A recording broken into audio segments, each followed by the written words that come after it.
त्रिमूर्ती चौकामधील शाळेच्या परिसरामध्ये 5 युवकांच्या टोळक्याकडनं तरुणावरती चॉपर, कोयता आणि लाकडी दांड्यानं प्राणघातक असा हल्ला करण्यात आला। भर दिवसा ही घटना घडली आहे। तर अंबड पोलिसांनी माहिती मिळताच घटनास्थळी जाऊन पाहणी देखील केली आहे। दरम्यान प्रेम प्रकरणामधनं हल्ला झाल्याचा संशय व्यक्त केला जातोय। तर या घटनेमधील 5ही संशयितांना पोलिसांनी ताब्यात घेतलंय। त्रिमूर्ती चौकामधील शाळेच्या परिसरामध्ये 5 युवकांच्या टोळक्याकडनं तरुणावरती चॉपर, कोयता आणि लाकडी दांड्यानं प्राणघातक हल्ला करण्यात आला। भर दिवसा झालेल्या या घटनेमुळे परिसरामधील नागरिकांमध्ये दहशतीचं वातावरण पसरलंय। दरम्यान अंबड पोलिसांनी घटनेची माहिती समजताच वरिष्ठ निरीक्षक राकेश हंडे यांनी तात्काळ घटनास्थळी जाऊन घटनेची पाहणी केली आणि माहिती घेतली आहे। प्रेम प्रकरणामधनं हल्ला झाल्याचा संशय असून पोलिसांनी या घटनेमधील 5ही संशयितांना ताब्यात घेतलंय। त्रिमूर्ती चौकामधील शाळेच्या परिसरामध्ये मंगळवारी 8 एप्रिल रोजी दुपारच्या सुमारास 4 ते 5 युवकांच्या टोळक्यानं सागर कोळी या युवकावरती सशस्त्र असा हल्ला केलाय। कोयता, चॉपर आणि लाकडी दांड्यानं सागर कोळी याच्यावरती हल्ला करण्यात आला। अचानकपणे हल्ला झाल्यामुळे या भागामध्ये मोठा गोंधळ उडाला। दरम्यान या घटनेची माहिती समजताच अंबड पोलीस ठाण्याचे वरिष्ठ पोलीस निरीक्षक राकेश हंडे यांनी घटनास्थळी धाव घेतली।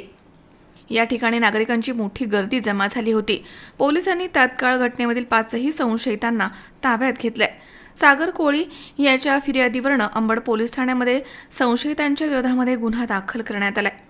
गेल्या काही दिवसांमध्ये सिडको परिसरात गुन्हेगारीच्या घटना वाढल्या आहेत।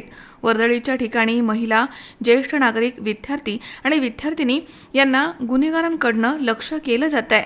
दरम्यान गुन्हेगारांवरती पोलिसांचा धाक राहिला नाहीये असं नागरिकांमधनं बोललं जात आहे। बांधून बंद केले त्यावेळेस आम्ही गप्प राहिलो। जेव्हा एखाद्या मुलाला कोयत्याने जेव्हा वार झाला त्याच्यामध्ये आमचा मुलगा या किंवा मुलगी कोणा पण तिच्यामध्ये हादरून गेले तर आम्ही काय करायचं? प्रशासनाला जॉब ठेवायचं का शाळेला ठेवायचं की इथे पब्लिकला ठेवायचं? का ठेवायचं? आम्हाला फक्त इतकं सांगा। माझं फक्त आमचं सगळ्यांचं इतकंच म्हणणं आहे की आमच्या बाळ आमच्या सोबत सिक्युरिटीसाठी आहे ना। बरं, ज्याच्यावरती वार झाले ते किती जण होते? मारणार किती जण होते? 6-7 जण होते। बरं, काय होतं त्यांच्या हातामध्ये? काय होतं? त्यांच्या हातात चॉपर होता, एकाच्या हातात कोयता होता आणि छोट्या छोट्या हातात ते लाकडे, कुडाड हे सगळं होतं त्यांच्या हातात। आता पण जेव्हा जेव्हा शाळेत सुटायची वेळ होती त्यावेळेसच हे सगळं घडलेलं आहे। काल दिनांक 8/4/2025 रोजी त्रिमूर्ती चौक येथे सागर गुलाब कोळी या तरुणावर जय गुरव व त्याच्या साथीदारांनी हल्ला केल्याची घटना घडली। त्यामध्ये सागर गुलाब कोळी ही जखमी हा आरोपी जय गुरव याच्या बहिणीशी संबंध ठेवतो म्हणून जय गुरव याने त्यांना मारहाण केली। परंतु जय गुरव हा कोणत्याही स्वरूपाची तक्रार देण्यास तयार नव्हता म्हणून पोलिसांनी स्वतः पुढाकार घेऊन जय गुरव याच्या विरुद्ध 425 असा गुन्हा नोंद केला असून हत्यार बाळगणे आणि दहशत माजवणे असा गुन्हा नोंद केला असून त्याला त्या प्रकरणी अटक करण्यात आलेली आहे। तसेच या प्रकरणी पोलिसांनी गंभीर दखल घेत बाकी अल्पवयीन त्याचे जोडीदारांना देखील समुपदेशन करून त्यांची हे बदलण्यासाठी मानसिकता बदलण्यासाठी प्रयत्न करीत आहोत। बरं सर, त्या ठिकाणी पालकांनी, शिक्षकांनी किरण आहेर, सी 24 तास, नाशिक। उन्हाळा आलाय, गरमी जाणवायला लागली आहे, पण चिंता नको। इलेक्ट्रॉनिक वस्तूंच्या खरेदीसाठी एकच विश्वसनीय नाव, साईराम इलेक्ट्रॉनिक्स अँड बॅटरीज। आम्ही घेऊन आलोय कडक उन्हाळ्यातील थंडा कूल इलेक्ट्रॉनिक वस्तूंची नवीन range.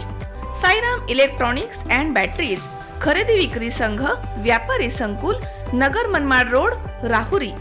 Sairam hospital, test tube baby centre. मी डॉक्टर स्वप्नील माने, स्त्रीरोग, वंध्यत्व व दुर्बीणद्वारे शस्त्रक्रिया तज्ज्ञ। आमच्याकडे दुर्बीणद्वारे शस्त्रक्रियेसाठी लागणारे सर्व अत्याधुनिक उपकरणं अवेलेबल आहेत।